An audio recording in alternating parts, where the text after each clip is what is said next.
Banyak ya. Pertama, Presiden menyampaikan dulu terkait capaian yang sudah diraih oleh pemerintahan Prabowo Gibran. Itu Presiden menyebut 130 hari. Kemudian setelah itu kita beri kesempatan untuk masing-masing Pemret mengajukan pertanyaan. Kalau saya rangkum pertanyaannya itu banyak ya, mulai dari persoalan geoekonomi ya, karena pertama terkait dengan Trump, kenaikan tarif Trump. Kemudian ada isu-isu domestik, persoalan politik, persoalan ekonomi. Kalau persoalan politik lebih ke bagaimana komunikasi apa yang dilakukan oleh pemerintah ini kepada seluruh pemangku kepentingan di negeri ini yang dirasa masih banyak kekurangan. Gitu. Kemudian juga ada isu-isu ekonomi, mulai dari penciptaan lapangan kerja, kemudian bagaimana peran sektor swasta ke depan, kemudian bagaimana Pak Prabowo kita tahu punya paradigma ya, bahwa negara ini harus menguasai seluruh cabang-cabang produksi dan memberikan kontribusi yang besar kepada publik, masyarakat banyak. Artinya peran negara menjadi sangat besar, oleh karena itu banyak memang dieksplor upaya-upaya negara untuk terkait dengan peningkatan kesejahteraan masyarakat. Mulai dari makan bergizi gratis, kemudian Pak Prabowo juga menyampaikan soal pengecekan kesehatan gratis, kemudian pendirian sekolah, kemudian Danantara, kemudian koperasi, jadi banyak hal yang dilakukan. Nah kemudian ada juga peran sektor swasta. Menarik juga Pak Presiden menjelaskan apa yang ada di pikirannya tentang seberapa strategis peran swasta yang harus berdampingan dengan capitalism estate ya.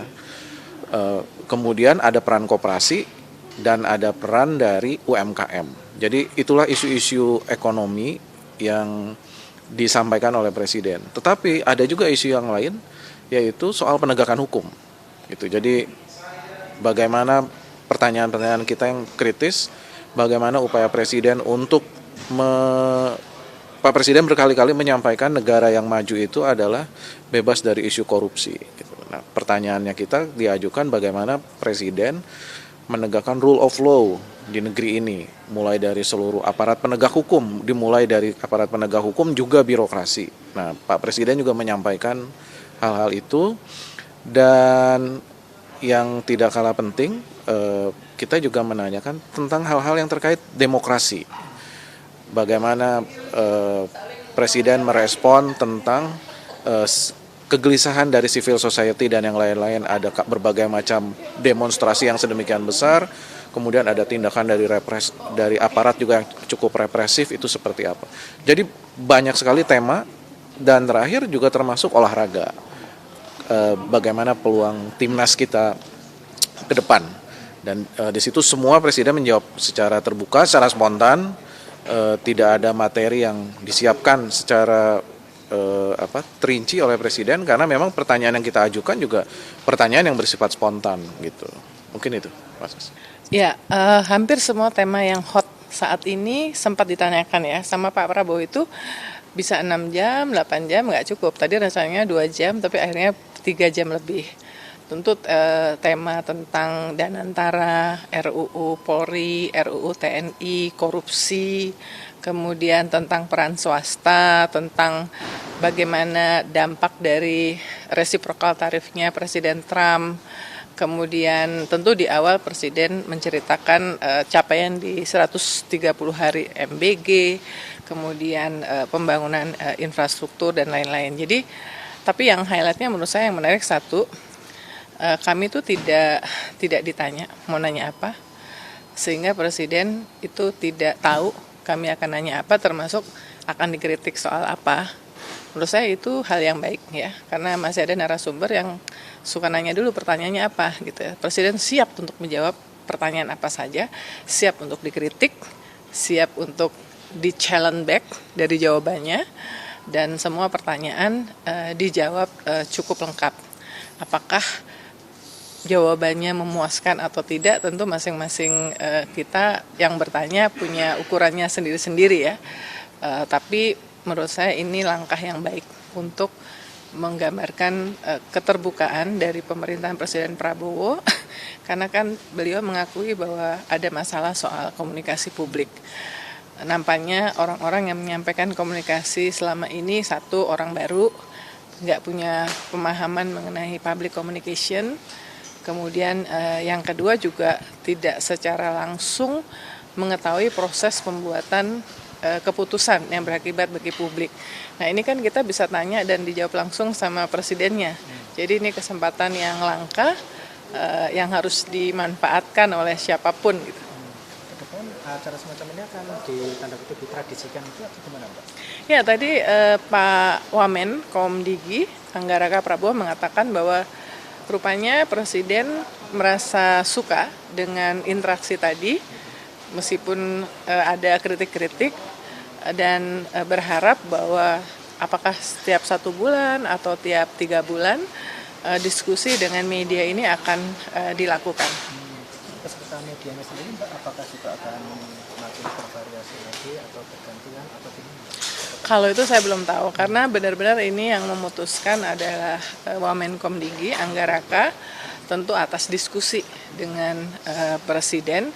Makanya kan tadi nama satu-satu dihafalin sama Presiden ya.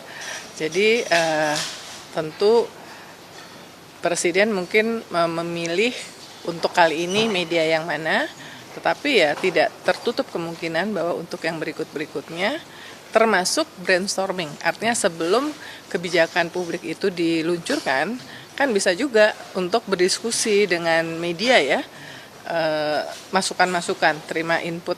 Dan media itu kan kayak jadi mata dan telinganya dari masyarakat ya. Sehingga kita bisa menyampaikan masukan-masukan itu sebelum kebijakan itu diluncurkan. Ya. Yang pasti kesempatan untuk bisa berbincang, bertanya langsung dengan orang nomor 1 di negeri ini, dengan Presiden, itu kesempatan yang berharga untuk siapapun, terutama untuk media. Jurnalis kan selalu berusaha untuk mendapatkan konfirmasi informasi sumber A1, orang nomor 1. Dan karenanya ketika kemudian saya dilibatkan untuk juga terlibat dalam wawancara bersama 6 jurnalis yang lainnya, ini kesempatan yang berharga, yang kemudian tadi kita lihat waktu yang diberikan juga sangat generous begitu ya. Waktu rekaman dari mulai jam 9 pagi sampai hampir jam 1 siang. Dan pertanyaan yang diajukan juga beragam. Dan yang menarik adalah sejak awal memang tidak pernah ada batasan mau bertanya apa. Silakan saja. Jadi yang diatur hanya kurang lebih mekanisme formatnya. Karena kan memang ada 6 wartawan, 1 moderator dari TVRI. Jadi yang diatur hanyalah wartawan bertanya, seharusnya 1 pertanyaan dan 1 follow up questions dan kemudian mutar begitu.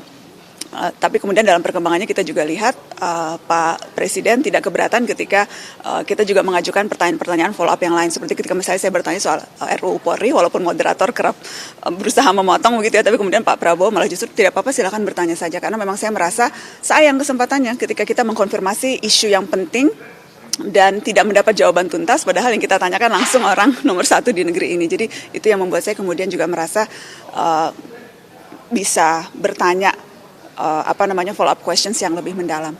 Artinya bukan cuma pertanyaan formal, tapi juga ada pendalaman-pendalaman ya. Ada pendalaman terhadap isu. Walaupun saya yakin pasti tidak puas begitu ya, pasti maunya ada lebih panjang, maunya lebih mendalam dan sebagainya. Tapi sebagai awal, saya rasa ini mudah-mudahan bisa jadi tradisi yang diteruskan, membuka kesempatan kepada media untuk bertemu dan bertanya langsung. Tadi itu pertanyaannya disampaikan lebih dulu atau spontan itu sama sekali tidak ada pertanyaan jadi Pak Prabowo tidak tahu, kemudian Mas Angga Wamenkomdigi yang memang mengatur wawancara ini juga kita tidak beritahu, bahkan sesama kami jurnalis pun tidak tahu yang lain akan bertanya apa begitu. Jadi kalau saya sendiri sudah menyiapkan sejumlah pertanyaan, Mbak Uni juga tadi menyiapkan sejumlah pertanyaan. Jadi kalau memang sudah ditanyakan oleh teman kita yang lain, maka kita akan bertanya topik yang berbeda. Karena kalau tadi dilihat kan dari awal tuh pertanyaannya berbeda-beda begitu. Karena ya memang di awal kesepakatan antar jurnalis adalah ya kalau sudah ditanyakan, ya mari move on ke pertanyaan yang lain. Karena kan ada begitu banyak isu nih di negeri ini, dan kesempatan untuk bertanya juga kesempatan yang tidak sering-sering banget begitu. Jadi ya sebisa mungkin diversifikasi pertanyaan, dan rasanya itu yang memang terjadi pada saat tadi kita wawancara Pak Presiden. Pertanyaannya beragam, dari mulai demonstrasi undang-undang TNI, kemudian bagaimana proses partisipasi publik yang minim di proses legislasi, RUU Polri, bagaimana melihat Polri, kemudian juga tadi soal ekonomi, soal Presiden Trump dan tarif. Jadi cukup bervariasi menurut saya. Tadi Mbak Najwa ya istilahnya kalau ke depan ini bisa dilanjutkan lagi. Kalau keterlibatan media-media yang lain itu gimana Mbak? Artinya semakin banyak media juga yang ikut dilibatkan. Iya, menurut saya mungkin setelah ini, tadi saya sempat bertanya ke Mas Angga, Wamenkom DG, apakah ini akan jadi format yang baku. Akan dievaluasi tentunya, dan tetapi ke depannya kesempatan untuk media bertanya langsung, berbincang dengan Presiden, itu kesempatan yang menurut Wamenkom DG, Mas Angga, itu yang akan terus dibuka. Dan semakin banyak media yang bisa terlibat, karena kan media kan tentunya kan juga beda-beda prioritasnya, beda-beda target audiensnya. Jadi media yang khusus bicara seni, pertanyaan yang diajukan juga pastinya kan yang berkaitan dengan kepentingan pembacanya begitu. Media olahraga tentu nanti bertanya juga seputar isu-isu olahraga. Jadi semakin bervariasi media yang dilibatkan dalam pertemuan dan wawancara dengan Presiden, semakin kita bisa dapat perspektif yang beragam dari orang nomor 1 di negeri ini. Itu akan perannya arti pentingnya bagus ya Mbak ya untuk komunikasi publik pemerintah. Iya, saya percaya semakin terbuka, semakin transparan, maka akan semakin publik juga akan semakin bisa terlibat dalam proses pengambilan keputusan. Karena kan kuncinya kan memastikan keterlibatan publik, termasuk diantaranya ya ikut mendengarkan pertanyaan, kritikan, dan masukan-masukan yang ditangkap media dari publik.